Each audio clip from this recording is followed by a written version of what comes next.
Welcome to the Bros Talking Soccer podcast, a podcast where three brothers talk about what's happening in American and European soccer. It is day 30 of the 2019 World Cup. It is Saturday, July 6th. My name is Dave Knittel. My two brothers are off doing things. Matt, I think, is at the beach. Christian is God knows where. And so instead, we are joined by our friend, Matt Lefler. Matt, hello. How are you doing today? I am absolutely incredible today, Dave. How are you doing? I'm doing well as well. We got a funky sort of 4-day weekend happening right now with the 4th of July, and then most people had off on Friday. So I've been spending a lot of time with my wife, and we've been doing all kinds of, we've been hiking. We got lost on the 4th of July. We were supposed to do a 7-mile hike that turned into a 12-mile hike. So fortunately, we're in good enough shape where it's not a huge deal. We just didn't see everything we wanted to see. But it was still a fun hike. And then yesterday we went to a winery out here and then just walked around Palo Alto. So it was a ton of fun. We're really enjoying it. And then the next 2 days, just kind of chilling, watching soccer. So fantastic 4-day weekend for us. Did you do anything fun for the 4th? I tried out the inflatable kayak for the first time. That was an adventure. Wife and I had a great time out on the Lake Sammamish, if anybody's interested. It's gorgeous out there. It's just living in an area that's beautiful. It's like, it's easy to take for granted on some level. And I always try to do something at least 2 or 3 times a week where I look around and just go, man, I'm really super fortunate to live here. Even in the winter, I'll do that because the skies will clear briefly, and then I can look around and see the mountains or something. So did that. We watched the fireworks on TV, which is, I don't know why we do that, but it's fun. Yeah, that's cool. And then Stranger Things season 3 came out. So we're 5 episodes deep into that. So that's been entertaining as well. Very cool. Yeah, we watched Always Be My Maybe, which is a Netflix movie from Ali Wong. So we really enjoyed that. That's based out here in the Bay Area, San Francisco. So we were trying to recognize places, and so that was a lot of fun. And I had a couple of drinks and was feeling good on the 4th of July Eve. Also had 6 hot dogs, which was fantastic because I don't really eat that way, and so when I go off the rails, I go hard off the rails. All right, but before we get into talking about today's match, which was England versus Sweden in the 3rd place game, a couple quick plugs for our partners. We're a part of the Big Heads Media Network. Go to bigheadsmedia.com for all kinds of podcasting content. They have over 50 different podcasts on there about anything you could possibly think of: crime, history, games, sports, family stuff. They have, if you have kids, they have shows like educational shows for kids. Just anything you could possibly think of is available on Big Heads Media. Go to them and check them out. We're also part of the Stadium Scene Network. Go to stadiumscene.tv for all kinds of sports content. They have tons of soccer content on there, but also have basketball, hockey, NFL, tons of other content, blogs, YouTube videos, and podcasts. Go check it out on stadiumscene.tv. As has been our tradition with these World Cup podcasts, we have a question here from Jeff over in the UK, and this is about bridesmaids. So since today was the, people that were close but not quite, and so that's sort of the theme. As today's about nearly but not quite. That is the better way of saying that. So he'll ask of any examples you can think of in real life of someone or some team always being the bridesmaid. It can be politics, sports, entertainment, anything like that. Matt, what about you? So that would have to be there's 2 of them, I believe. Was it oh my gosh, why am I blanking on this? The Minnesota Vikings went to the Super Bowl 4 times and then lost. Buffalo Bills. Oh, the Bills went to the Super Bowl 4 times and lost. What did the Vikings do? Did they go 2 times? It was like in the 70s. They did something really terrible. I'm not sure. I just know the Bills are the one that's sort of held up on the pedestal of nearlies. Of ineptitude, yeah. Yes. So that's mine. Okay, so I'll take one. So the Bills is obviously the one that comes to mind. I'll take one a little bit closer to my heart. So I support the Philadelphia Union, a team from Philadelphia in MLS. They have reached 3 Open Cup finals. 2 of them were played at home. They both went to extra time. The one finished in extra time, loss. The other one finished in penalties. I was there in person to witness both of them. Ouch. And last year they played against Houston. Philadelphia was in better form. They were probably the better team, and they went down to Houston and they lost lost 3-0. And so that would be my answer for that one because it is so close to my heart. For record, Jeff's is Sterling Moss, who won over 200 Grand Prix races but never was champion. He finished second 4 times and third 3 times. I'm not a Grand Prix fan, so I'm not. A lot of that doesn't make any sense to me, but that was his answer there. Matt, That's anything else you want to add? No. All right, let's get to talking about the matches. Or excuse me, the match today. So England versus Sweden in the third place game. So they both came out with relatively strong lineups here, which was good to see. And I think it made for, at least in the first half, a very entertaining match. Matt, overarching thoughts on the game? Basically this tournament, you just look at it. I looked at it like this, like Sweden's going to Sweden. They were interesting. They were a lot more interesting than I thought they were in terms of how they went at different teams. Like, you know, basically bunkering against the previous opponent. Excuse me. So, but I still don't like watching them. That's my big takeaway from the match. I thought maybe it would be a little different. No, it's not. Go ahead. I think they started better and it was more interesting through the first probably 20 or 30 minutes. And then as the game wore on, they went back into more their less exciting type of soccer to watch. So I would agree with you on that. But I thought that there was somewhat interesting in the first 15, 20 minutes. They're just so overly physical. They just take cheap shots off the ball so much. And I don't like watching that. I know it's part of the game. I know people do it. I know it's a tactic to get into your opponent's heads at times and, you know, and distract them and whatnot, but it's ugly. I don't enjoy it. So fair enough. And so for the record, since this was a third place game, I'm going to be brutally honest. I didn't watch with as much of a critical eye and probably didn't take as many notes here. So I'm going to highlight kind of the major storylines, a couple big saves, a couple of the goals, and then we'll kind of go from there. But then we'll get into more detailed preview of the match tomorrow, which is the U.S. taking on the Netherlands in the World Cup final. So first thing I noted, in the 11th minute, Sweden lofted in a very just sort of not that dangerous of a cross. And Greenwood, the outside back, the left back, who hadn't played, I don't believe she played the last 2 matches. I think Stokes had been preferred to her. She comes back into the lineup and she tries to clear it with her right foot low and up the middle. Now, I think she is left-footed, so she may have been using her weak foot, but defending 101, don't clear it up the middle and certainly don't clear it low up the middle. She does that, and Aslani easily collects it, shoots it first time from about 17 yards out, maybe even closer than that. Low hard shot towards the near post. Telford gets a hand to it. The goalkeeper for England is only able to deflect it off the post and in. Matt, thoughts on this goal? Just where it was cleared was really unfortunate. And it was also, I mean, I thought Telford could have made that save too.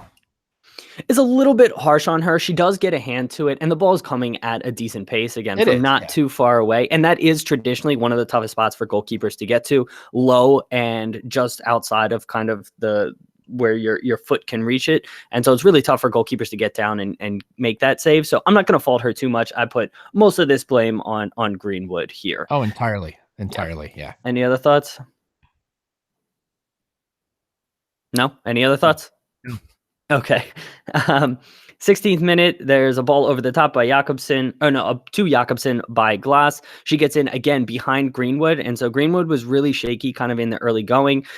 Jakobsen fired it near post. Telford this time does get a hand to it. She did last time, and this time it comes off the post yet again, but it comes back out, bounced off her, and goes out for a corner kick, and this was a really good save by Telford here. Any thoughts on this play? That was a good save. Yeah.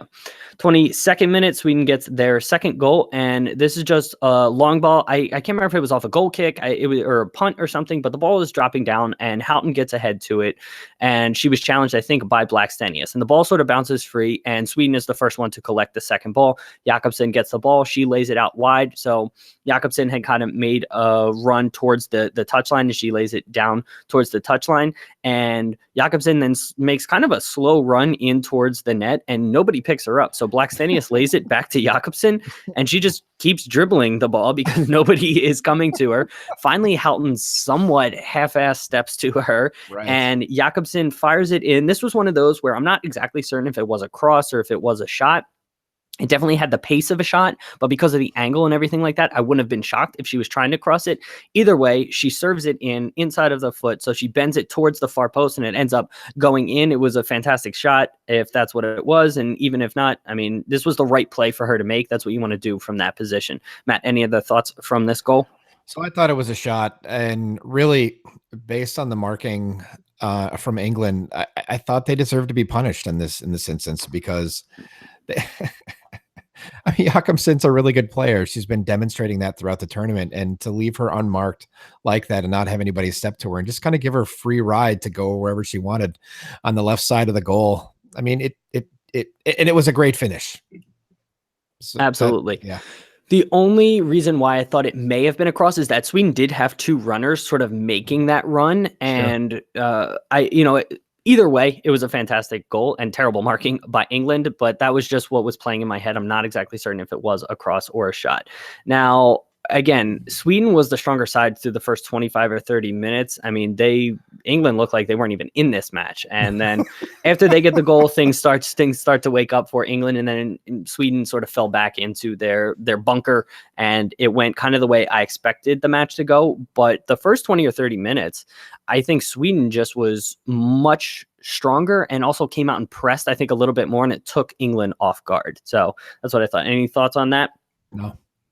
Next thing I noted was England getting their goal. And so this comes after good possession play by Nikita Paris is on the near side of the pitch, and she gets the ball. She plays it through kind of a maze of Swedish players to Jill Scott, who's in a pocket of space. And again, there is a decent amount of Swedish defenders in and around that area, but she's able to turn very quickly and hit an outside of the football, splitting the Swedish defenders into Fran Kirby, who's on the near side of the pitch in a lot of space. And so, again, it was great play by Paris and Scott to sort of create the opportunity for Scott to hit that ball in. And it was still a very tough ball for Jill Scott to play in there, again, outside of the foot, and just perfectly weighted and perfectly angled into Fran Kirby's path. She then has acres of space to run into. She carries the ball in towards the Swedish box, and she does really well to not stay out wide and drive at the near post while she's dribbling. And as the Swedish defender comes over, she cuts inside. I think it was Sembrant who she cuts by, and then just has a shot with her left foot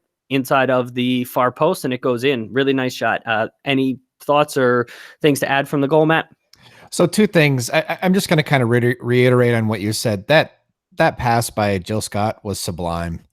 It was so good. And then Fran Kirby's cut to the left. A slight little shoulder fake to the right, and then a cut to the left, and the defender was frozen. And then she finished it. It was a really nice. It was good for England, and I was excited, and we all wanted England to win in my house. So yeah, and Lindahl, who's one of the best goalkeepers, she doesn't even dive for it. She has no chance whatsoever. It was just a really good finish by Kirby there.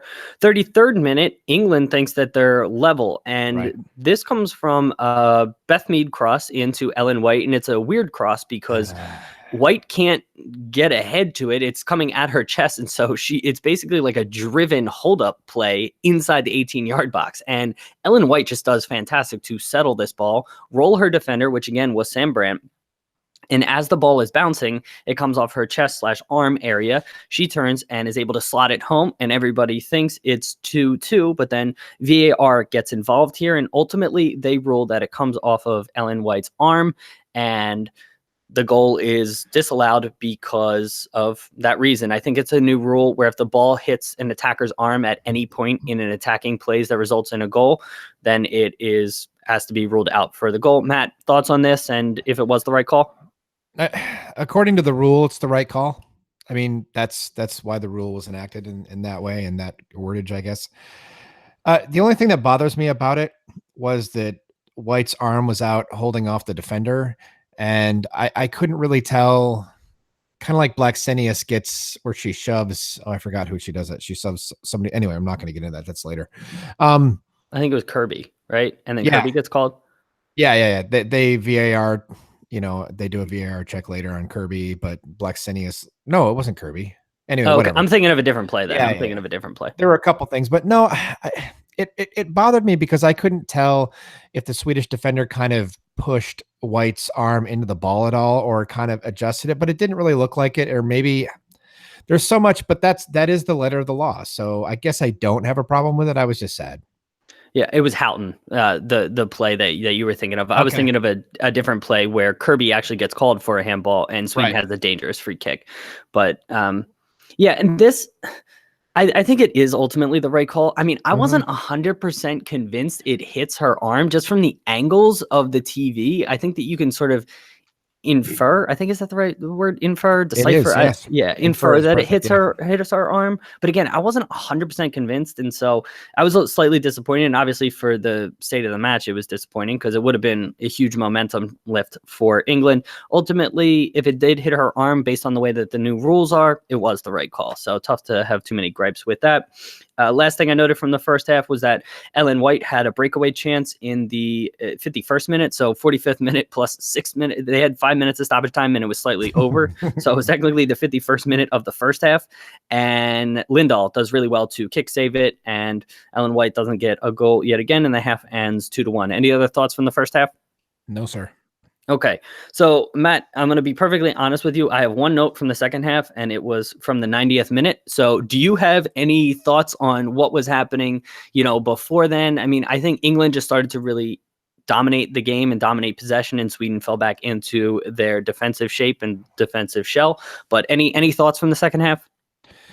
Not really. I mean, England really looked like the better side. I thought Sweden looked tired at this point, just like they did in the previous match. There was some chatter on Reddit about in the match thread for this on Reddit about how that should have been a handball on Houghton when we were talking about that, where the Swedish were Black Sinius literally had her arm like this and then kind of pushed her arm into the ball. I don't think she was intentionally pushing her arm into the ball, but there was no way that Houghton could, have avoided the ball. So Swedish fans were saying, oh, that should be a handball. And then they're like, okay, yeah. I don't know. It was I guess my point is that's all I have. There wasn't a lot. It was I don't have much either. Like I said, Sweden started to fall back, and I think that they were definitely very fatigued. They had played 120 minutes against the Netherlands and also had one less day rest. And so I think that those started to play a role. It was great to see Aslani out there being stretchered off with what seemed like a neck injury in the previous match. It's great to see that. I guess it was just precautionary and she was okay. So, and she also gets goal. She did look dazed at one point in the first half, though. I was glad she didn't start the second half because she came off for a little bit in the first half and then they put her back on. And I was like, she kept doing this thing where she was like she kept going, like kind of putting her hands sort of around her head and her eyes. She was doing that whole like open up your eyes really wide thing. So that was very concerning to me that she was put back on the pitch. So yeah. Okay, yeah, I completely missed that. I'm going to be perfectly honest. I was half watching the game and half doing some other things, so I completely missed that. And obviously, if she was injured or struggling with concussion symptoms or, just speculating here, but any sort of head injury, she shouldn't have played. I just assumed because she was playing that she was healthy and good enough to play. And so it sounds like maybe that wasn't the case and she was withdrawn at halftime. So I guess it was good that she was withdrawn and hopefully there's no sort of ramifications later on. The only other thing that I noted from the second half was the corner kick late for England in the 90th minute. Lindahl comes out and she sort of collides with her own defender. And again, it's a poor clearance right up the middle. I'm not exactly sure if Lindahl gets it or if it's a header. Either way, it's a poor clearance, and Lucy Bronze has a full volley from about 16 yards out into a wide open net because there's no keeper, but there are Swedish defenders back there, and Nilla Fischer does well to get back and just head it off the line. Excellent save by her, and that was the last thing I noted. The match ends 2-1 to Sweden. They finish in third place. Matt, any other thoughts from the game? No. All right. What was your save of the day? Oh, it's the Nilla Fischer save. That was obviously that changed the game. It was basically all England in the second half. Well, actually, that's not true. No, you know what? I'm not going to get into it. I'm not going to, because there's so many little moments that I could talk about, but no, I'm just in a third place game. I think I'm kind of in agreement with you, and I'll agree with you. That was the save of the game. If we're looking for more of a goalkeeper save, I think the kick save by Lindahl on Ellen White in the first half stoppage time has a decent shout, and then the 16th minute save by Telford where she tips Jakobsen shot off the post and comes back off of her, have decent shouts as well. But I'll go with the Nilla Fischer as well. Matt, what was your goal of the day? I was the Jakobsen goal. You know, when she gets the ball and then is unmarked, and then that's just a really nice shot. I'll take the Frank Kirby goal then because it's fantastic build-up play. And again, that through ball by Jill Scott was just so good. And with the outside of your foot, and again, to weight it so perfectly, I'll go with that. And then to curve it near post or curve it far post with the weak foot of Frank Kirby, that was just an excellent goal. So that'll be my goal of the day. What was your moment of the day? I don't really have one. Okay. My moment. It's hard to get excited, honestly. I mean, I was excited about it like a few days ago, and then I watched it and went, "Oh, there aren't that many people in the stands." They're kind of trotting out, you know, some players to get the minutes, you know, with Karen Carney and stuff like that. And Karen Carney came on and affected the game, but I just don't feel like there was a pivotal moment of the day other than, I guess, Sweden winning and saying, "Hey, we came in third." Yeah, so that was going to be my thing where they all sort of piled on to each other, and there was just that block of women just on top of each other, just celebrating and happy. So that would be my moment of the day. It's always cool, you know, just seeing, you know, players be excited. They'd worked so hard for, you know, for this opportunity. I'm sure that didn't come out and sound great, but what I'm trying to say is that they had worked so hard, and you could see Jill Scott and just the pain and exhaustion on her face losing, you know, at that moment. And, you know, just the elation of ending the tournament on a high note, because legitimately only two teams get to end the tournament on a win, especially in the knockout rounds. And so it's going to be either the Netherlands, US, and then Sweden does it. So to end on a positive note and see them celebrate was cool to see. Anything else to add? No, I'm good. Thank you. All right, and I think what we decided was we're going to try to do a somewhat more detailed preview of the match tomorrow between the Netherlands and the United States. We haven't talked about structure or how exactly we want to do that, Matt. So let's just have a sort of a free-flowing conversation, and feel free to direct this conversation however you want it to go. But maybe let's start with, what are we expecting from lineups? And specifically, maybe some of the more controversial decisions. So, you know, Lavelle, Mewis, kind of Haran, whole little triangle there. It seems like Ertz has locked down her spot. And then Press or Rapinoe. What do you think about that from the U.S. perspective? What do you think is going to happen? So has there been anything? Because I was trying to look during when we were talking today. There hasn't been anything announced about like Rapinoe's fitness or Lavelle's fitness, has there? They both came out and said after their last match that they were going to be fine for the weekend. Of course they said something that. Exactly. That's something players always say. And no, I haven't seen any announcements from official medical staff. Yeah, because I was just looking at stuff. Like the most recent thing I found was a Forbes thing, and it was just picking the United States to win 3-0, which is a pretty homer thing to do for an American publication. But American business publication too. Yes, it is. I mean, it's cool that they wrote. You know, they wrote the piece, but anyway, so I don't know. One thing I do have to say is I really enjoyed Haran in the midfield last game. She did better than I thought she was going to do. I mean, Haran's a fantastic player. She can be a little dirty, you know, lots of hits off the ball, and she's very physical. I do worry about something like that. A player like that, you get the wrong ref, that turns into a red card. And so that could be bad, especially if I think Haran's also a very intelligent player. So we'll see how that goes. But it really just kind of depends. I mean, you know, if Lavelle's injured, you're going to see Mewis, Haran, and Ertz. If she's not, you're probably going to see Ertz, Lavelle, and Haran. And Mewis is going to come in as a sub for Lavelle later in the match, probably around the 50th or 60th minute, depending on what Ellis decides to do. Rapinoe's a fantastic player. She's amazing. I think she's probably the most dynamic player on the United States right now, I think. But to me, based on watching her in person over the last 2 years playing for the Reign, I think she's lost, like, if you will, a quarter of a step. She's slightly slower than I remember her being. And that happens as you get older. And so I don't really think it's a problem if Press starts. I almost wonder, Rapinoe to me doesn't seem like the kind of player who would have issues building into a game. Like, I think she could come in ready to go. She could, you know, and so like you start Press, maybe she's having a rough time, and then sub her off for Rapinoe if she's fit enough to play at all. Press is extremely good.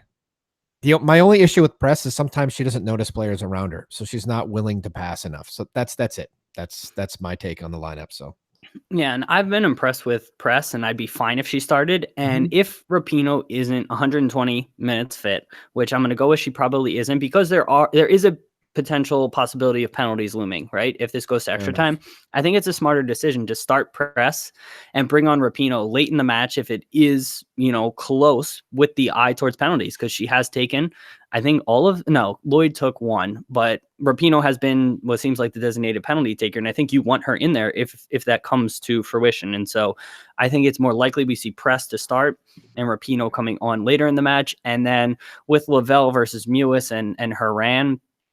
Again, I'd be fine with whatever. I do think Lavelle has a slightly different creative flair than any of the other players. She's a little bit better on the dribble. She's left-footed, and she, Definitely. again, has an eye for a pass that maybe some of the other players don't have. But you're not dropping off too much with Mewis or Haran. And with chronic sort of hamstring issues for Lavelle, and the fact that you could see on her lips that she said, Ow. it's my hamstring, Right.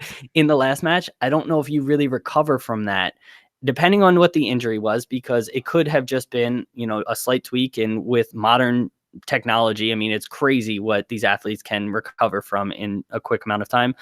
But I would imagine it's going to be a little bit too tough for her, which is disappointing because I've been very impressed with her. So I wouldn't be shocked if it's Mewis, Haran, and Ertz in there.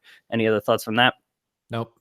Then on the Netherlands side of things, I think kind of the biggest issue or biggest lineup question would be, well, I guess Martins is going to be an issue. And again, I haven't heard anything on the injury front on that. Have you, Matt?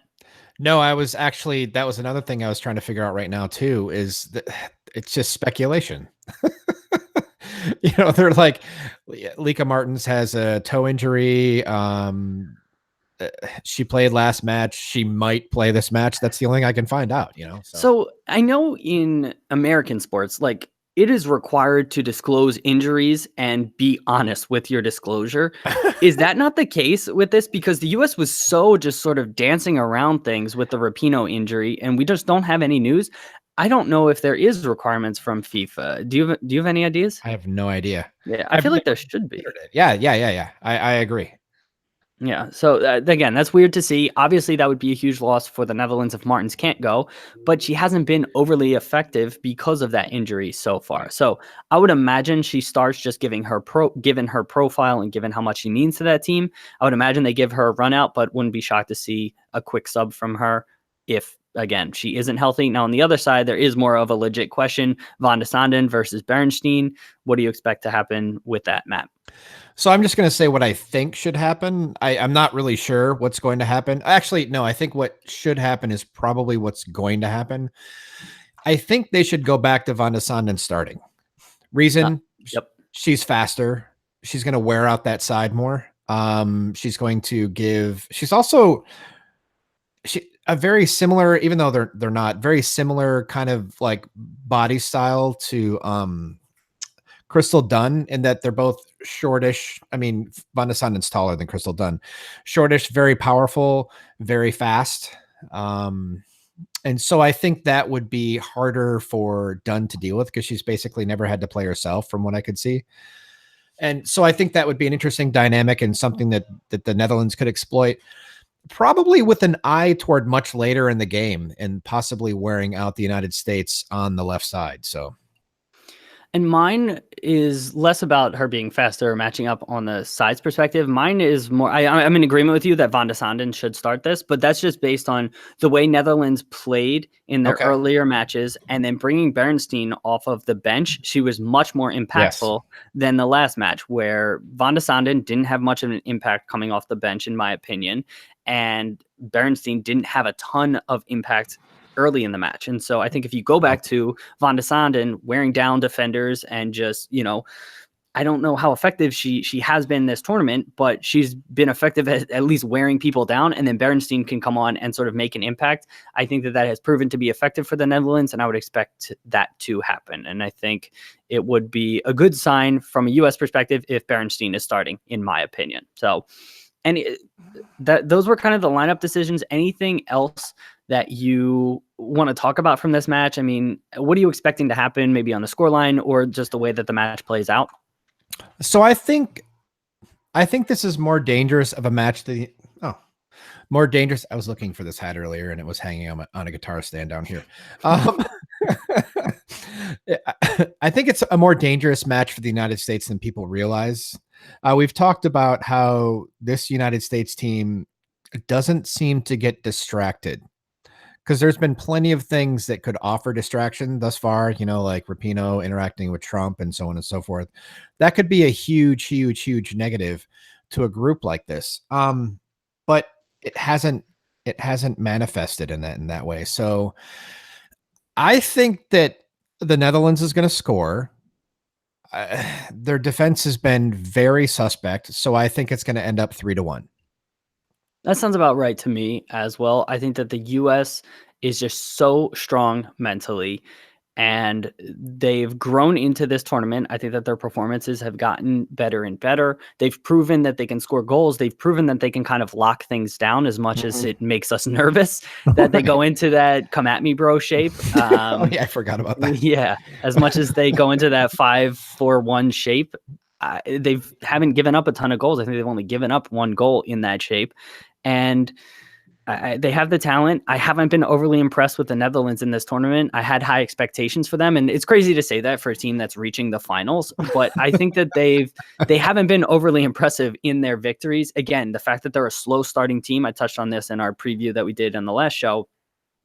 They're a second half team, but against the U.S., which is a fast starting team, they might already be down 2 goals before they kick 2 or 3 goals before they kick on, and that can't happen against the U.S. And so I expect the U.S. to prevail in this one, multi-goal victory. And 3-1 sounds about right. I wouldn't even be surprised if it was 4-1. U.S. up 3-0, and then Netherlands gets one before the U.S. gets another one, something like that. Any other thoughts or expectations? So I would be impressed by any nation that did this. I mean, this is like, Spain winning the Euros, the World Cup, and then the Euros again. Is that what they did? Yep. Okay. Getting to 3 World Cup finals in a row, it's mind-blowing. And then because, over 8 years, there's a lot of personnel change in a national team because people age out. But to maintain that level of quality and possibly even improved in that time is it's incredible. I thought about this earlier this week. I was like, oh my God, 3 in a row. This is insane. And I don't think people are really talking about that enough. I know people are sick of United States dominance and whatnot, but this is amazing. Absolutely. The other aspects about that is that the women's game has grown so much in so many different countries over that 8-year span, right? 8 years, right? From the first one to this one. Yeah. So that's incredible. And the other thing is the World Cup has expanded. So there's more teams, there's more opportunities to trip up. When the tournament gets bigger, yes, there are easier teams maybe in the earlier stages, and you might have some more blowouts, but there's more chances, stuttering, there's more chances for you to trip up. And so it's incredible that this team has made 3 consecutive finals, especially in knockout round tournaments. I talk about this all the time when we talk about Champions League.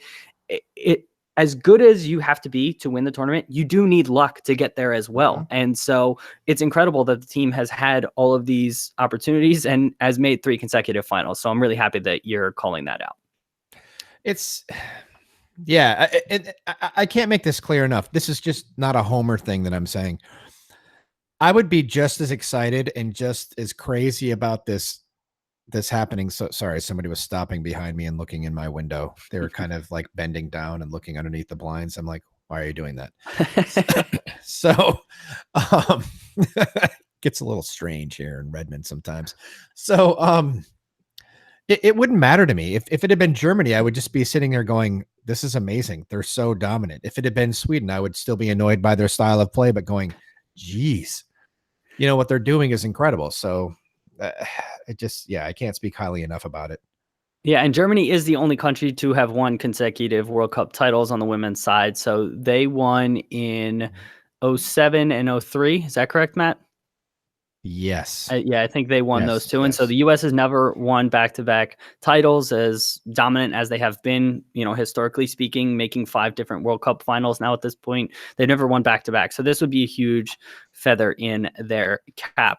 Circling back on the injury discussion, Jeff is chiming in on YouTube here, so we appreciate that. He said there is no specific requirement to disclose injuries. It all depends upon team management and cooperation. So again, speaking from a U.S. perspective, where a lot of our leagues require injuries to be disclosed I think it's from a media perspective as much as it is from an, opposition perspective. It's interesting that it doesn't work that way overseas. And so again, it's slightly confusing to us where, we just don't know what's happening. And so for us, that just sounds a little bit crazy, but I guess we'll find out tomorrow. And so I guess it'll all be put to bed at that point. Matt, anything else you want to add about today or the match or anything? I think what's going to determine the final score tomorrow really is which hotel each team is staying. Oh, I love it. A bit of levity there. Yeah, it's a little dig at Phil Neville causing a storm about the U.S. evaluating which hotel they want to stay at. Right? Which, yeah, it totally is. But I have absolutely adored Phil Neville in this tournament. He's made some mistakes. He has tried to correct them, but I've loved watching him manage. So. Yeah, it was funny watching him today when they were down late in the match. The ball came to him, and he did a goalkeeper fire throw right back into his team to keep it going. So yeah, he's been a lot of fun to watch. The England team was great, and this final should be good. Like I said, I expect the U.S. to come out strong and maybe bury Netherlands early, but Netherlands has talent. And if the U.S. doesn't get up goals early and it gets to halftime tied, I mean, Netherlands has proven that they're a second half team. And so I would be more concerned as a U.S. fan if the match is close heading into the second half. So that's something to keep an eye on as well. And hopefully we get a good match, and I'm excited about this World Cup final. So anything else, Matt? Nope. All done. All right, cool. Jeff, thank you so much for joining us and interacting with us on YouTube. We record live on YouTube, so tomorrow will be our last day recording live on YouTube. Make sure to join us right after the match ends. Just search Bros Talking Soccer on YouTube, and you can find us. If you liked what you heard here, please consider leaving a review for us on iTunes. 5-star reviews and written reviews help us out so much, and we would greatly appreciate that. If you want to follow us on Twitter, our Twitter handle is @BTSoccerPod. Matt, what's your Twitter handle? @NorthwoodGuitar. If you want to get in contact with us, our email is bros.talking.soccer@gmail.com. Check out our website, brostalkingsoccer.com. You can read about myself, my 2 brothers, check out our past episodes, check out some of our other content, and anyone who would like stickers, we just got some new stickers. If you're watching on YouTube, this is what they look like. And I'd be happy to send you some. Shoot us a message on Twitter. And I'd be happy to send them. And we also tweeted out on our Twitter and Instagram if you want to check out what they look like and don't want to check out the YouTube video to find where exactly I hold those stickers up. So, but yeah, we'd love that. And Matt, thank you so much for talking with me today. I'm excited for tomorrow. Oh, thanks for having me, Dave. Hopefully my daughter can make tomorrow's pod. Yes, that would be... Yeah, that would be a lot of fun, and we'd love to have her on. She's welcome anytime. And listeners, thank you so much for being here. I hope you have a great rest of your Saturday. We'll be back tomorrow to chat with you about the World Cup final. Have a great day. We'll talk to you soon. See ya. And Jeff, thank you for being here. See you tomorrow. See ya. Thanks, Jeff.